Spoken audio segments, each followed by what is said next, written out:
de marketing e também um projeto com o nome de Mulher para Mulher. Mas o Porto Live de hoje começa mesmo pela programação para Guimarães, Capital Europeia da Cultura 2012 e para isso contamos com a presença da doutora Cristina Azevedo, Presidente da Fundação Cidade de Guimarães, que é quem promove o evento. Bem-vinda, doutora. Obrigada. Desculpa esta confusão. Não faz mal, não faz mal. É um prazer recebê-la aqui. Antes de mais, já foram anunciadas então pelo menos os responsáveis pelas diferentes áreas desta programação, que é uma programação em grande. Esperamos que sim, esperamos que sim. O evento é com certeza um evento em grande, porque as capitais europeias da cultura mobilizam muitos recursos e concentram durante um ano inteiro uma programação muito, muito densa, não é? Nós começamos por, face àquilo que estava na candidatura que foi apresentada a Bruxelas, começamos por tentar organizar a forma como esta programação se vai aplicar no terreno, se vai implementar. Há 4 áreas fundamentais muito importantes e que excedem claramente aquilo que normalmente julgo que os telespectadores possam ou podem pensar que seja uma capital europeia da cultura. Porque as pessoas em geral pensam que a capital europeia da cultura é um conjunto mais rico de espetáculos e de ação cultural que acontece e se concentra durante um ano. Mas a verdade é que as capitais europeias da cultura devem ser outra coisa, devem ser isso, mas devem, a propósito da concentração de recursos e a propósito de um programa criativo e cultural mais intenso, regenerar as cidades e reabilitar as cidades onde têm lugar. Por esse motivo é que foi feito um maior investimento, ou foi dado um maior destaque, assim, que é às associações locais. Sim, as associações locais é curioso porque têm tido, de facto, essa pequena novidade neste nosso modelo de governação da capital da cultura, tem de facto chamado a atenção designadamente dos órgãos de comunicação social. Mas a verdade é que ela representa apenas uma parte da programação, uma parte da forma como vamos organizar a programação. Guimarães tem, o Norte em geral tem muito isso, mas Guimarães é um caso perfeitamente particular, tem um conjunto de associações responsáveis por a ação cultural, obviamente amadora, muitíssimo continuada, há muitos anos. Tem um conjunto de associações que fazem isto enorme.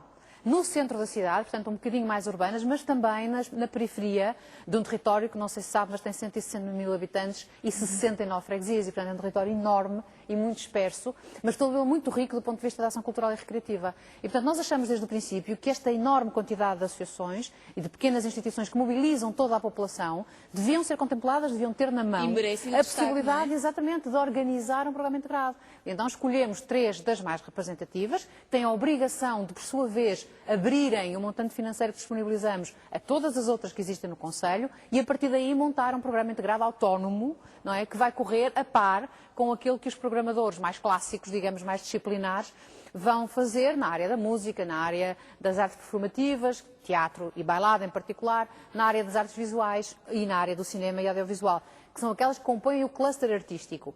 Mas eu chamava muito a atenção para as outras áreas de trabalho que a Capital Europeia da Cultura vai levar por diante em Guimarães e que têm a ver, de facto, com esta estratégia de desenvolvimento regional e nacional, que são as capitais da cultura.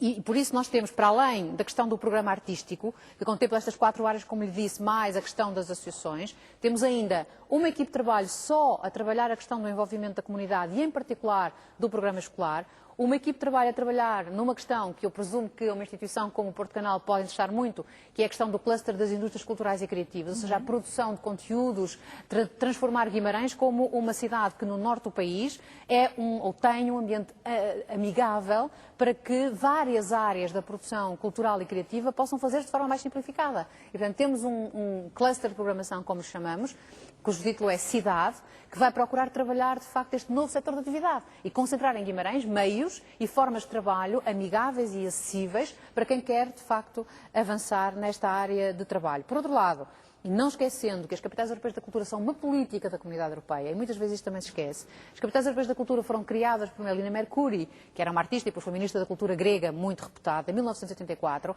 precisamente para ajudar, a partir da cultura, a construção integrada da União Europeia.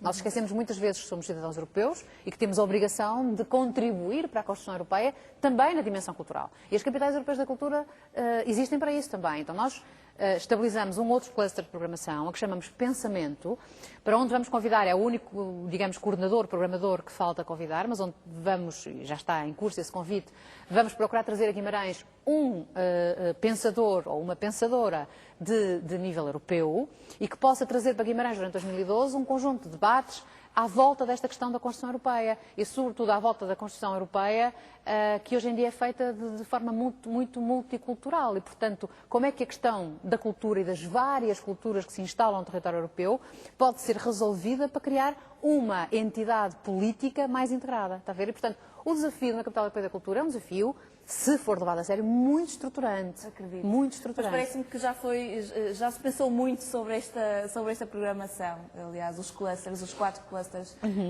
que já falou, parecem muito bem estruturados. Mas deve ser muito complicado o ponto de partida. Para onde é que nós vamos seguir? É muito complicado, até porque, repara, o ponto de partida, no nosso caso, foi uma candidatura que foi apresentada a Bruxelas, que tinha, de facto, um texto muito interessante e muito inspirador, mas que era um vago conjunto de intenções e que podia ser materializado de muitas formas, não é? Mas por isso é que se escolheu uma entidade para pensar a implementação disto e criou-se uma pequena fundação, a Fundação Cidade de Guimarães, que começou por ter uma equipe diretiva e que foi tomando decisões e que, obviamente, foi assumindo opções. Claro que tem os seus órgãos sociais, tem um Conselho Geral com imensa gente, responsável, que já está habituado a trabalhar nestas áreas e, portanto, vão dando feedback e com eles vamos discutindo tudo isto. Mas esta é, evidente, uma opção, é uma forma de fazer isto. Há muitas outras, mas esta é aquela que nós consideramos mais adequada e mais, provavelmente, mais eficaz, ou seja, aquela que produzirá melhores resultados para aquele Conselho e para a região do Norte. Muito bem. Também a programação é feita a pensar no número de pessoas que vão receber? Sem dúvida. Nós temos um desafio na candidatura que aponta para a recepção de 1,5 milhão de visitantes, 1,5 milhão de utilizadores, se quiser, dos nossos programas. Estou convencida que vai ser relativamente simples conseguir isso, até porque Guimarães já tem uma programação cultural muito interessante. Não é? Já tem uma instituição que faz programação oficial, o Centro Cultural Vila Flor, que tem programação de alto nível, tem, por exemplo, o Festival de Jazz, que é considerado um dos melhores do país e, portanto, já leva hoje... aqui no Porto Live. Exatamente, quer dizer, há muita gente a visitar Guimarães a propósito da programação cultural que a cidade oferece.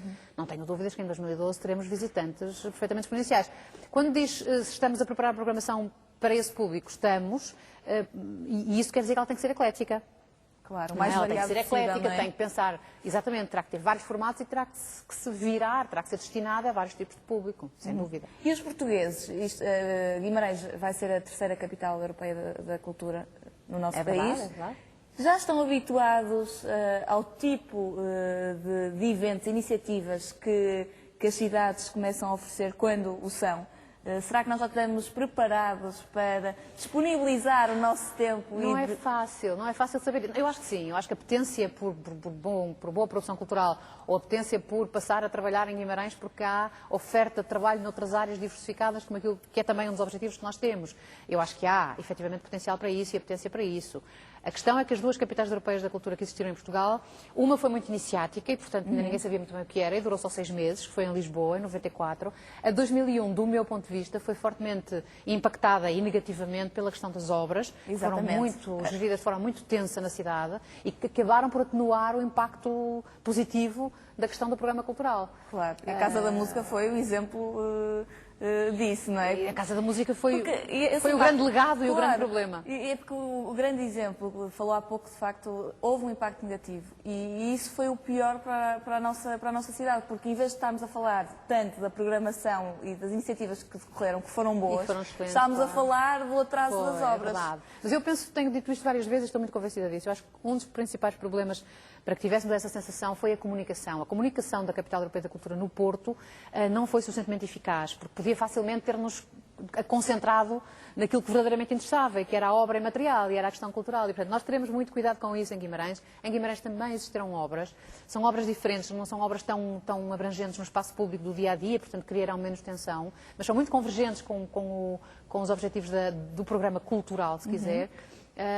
Mas a comunicação, digamos, geral da iniciativa terá muito em conta esta perturbação e esta carga negativa que tem forçosamente que ser atenuada, passando uma mensagem de que temos todos que contribuir, de que no fim vai ser um legado que fica e que há que pensar positivamente sobre todos os dias, até chegar a 2012, não é? Exatamente. Para terminar, muito rapidamente, doutora, falamos que as pessoas que esperam são um dos pontos a ter em conta quando se faz a programação, mas o orçamento também. Sim, sim, o orçamento também. Mas o que é que lhe diga do orçamento? Para mim foi uma coisa relativamente simples de tratar, porque eu iniciei este desafio, ou estou a acompanhar este desafio, desde o momento em que é decidida a criação de uma fundação e em que sou convidada para presidir, para pôr a iniciativa de pé. O orçamento já estava decidido. E, portanto, já tinha havido um conjunto de cálculos que decidiam que 41 milhões de euros era para a parte do programa cultural, que não propriamente para o programa artístico, porque aquilo está dividido em várias coisas, em vários tipos de custos, e 71 milhões de euros seria para as obras que a Câmara Municipal está a levar a cabo. O que temos que fazer, como sempre, é otimizar os meios, é fazer sempre um custo-benefício importante, ou seja, com aquele dinheiro fazer o máximo possível. Exatamente. Não é? Para além disso, nós temos que envolver a sociedade civil. Por isso é que foi criada uma fundação, para chamar empresas, para chamar a sociedade civil a contribuir também e a fazer parte da própria fundação, como fundadores, e assim participar na iniciativa, tornando-a mais aberta. E muito bem. Muito obrigada pela sua presença. Obrigada eu. Feliz Dia da Mulher. Muito obrigada, muito obrigada, igualmente. Muito obrigada. Bem, e agora passamos para outro tema. Vamos ter a